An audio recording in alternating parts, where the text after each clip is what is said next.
Well, good morning, church. Thank you for joining for our Daily Devo. Today we're in Genesis chapter 40, verses 1 through 23. I think we have landed in what is a very tough time in Joseph's life. I think it's one of the times, and we see probably one of the greatest expression of Joseph's faith in God. See, Joseph is in prison, and he's done nothing wrong. He's been lied about. He's been falsely accused.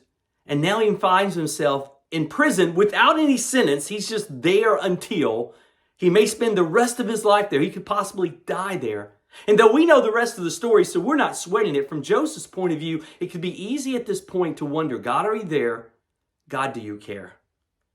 Remember some of the things Joseph did that showed a real servant's heart when he went to bring food to his brothers and they weren't where they're supposed to be, and he could have went home to his dad and said they weren't there, but he inquires, he goes the extra mile to where they are, and rather than greeting him warmly, thanking him for the food, they throw him in a pit.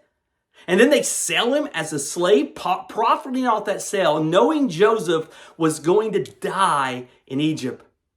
And then they go to his father and share this heartbreaking story that he was killed by a wild animal. And then when he arrives in Egypt, he's sold as a slave into the house of Potiphar, a high official of Pharaoh. And he does what is right, and God blesses him. And what happens? Potiphar's wife sees Joseph, and she tries to seduce him, and he does the right thing. He runs, he leaves the house, and where does that put him? In jail. And I think at this point in his life, it could have been easy for Joseph to think, God, are you there? Do you care? He could be like us sometimes, saying, it seems like no good act goes unpunished. I do the right thing and I pay a consequence for it. And yet we can see in his actions, he didn't have that attitude.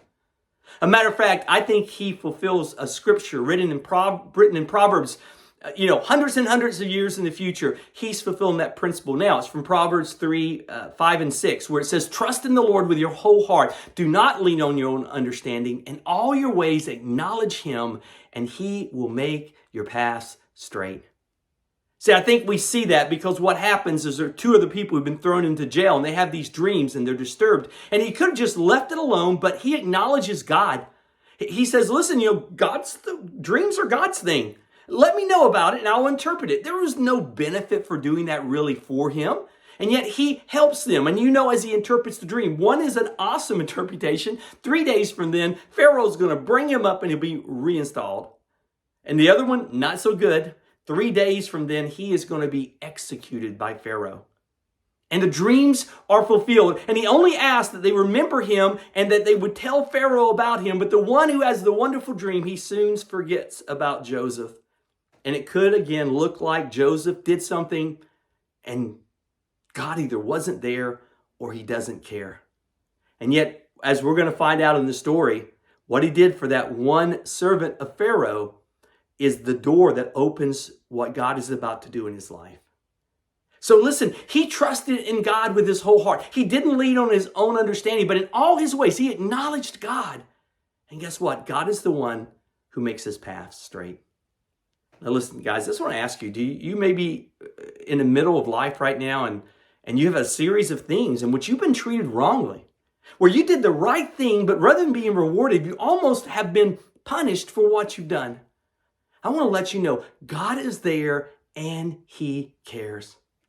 And like Joseph, if he'd have looked at his life at that one moment, it wouldn't have made sense. But we can look at his whole life. We know what's going to happen, and we know how God is going to move in this situation. Listen, you're in the middle of your life too. And you can't make sense out of everything you're going through. But you can do this. You can trust in God. You can have faith. In every way you can acknowledge God, that he's there and he cares. And guess what? The promise is he will make your path straight. Guys, thank you for continuing our Daily Devo. Some of the most exciting parts of the life of Joseph is about to happen. The restoration story, when we see how God is in the midst, how God uses him in so many ways, and how God even reaches back to his family and reunites him with the ones he loves. Continue on our Daily Devo. Thank you so much for being part of this.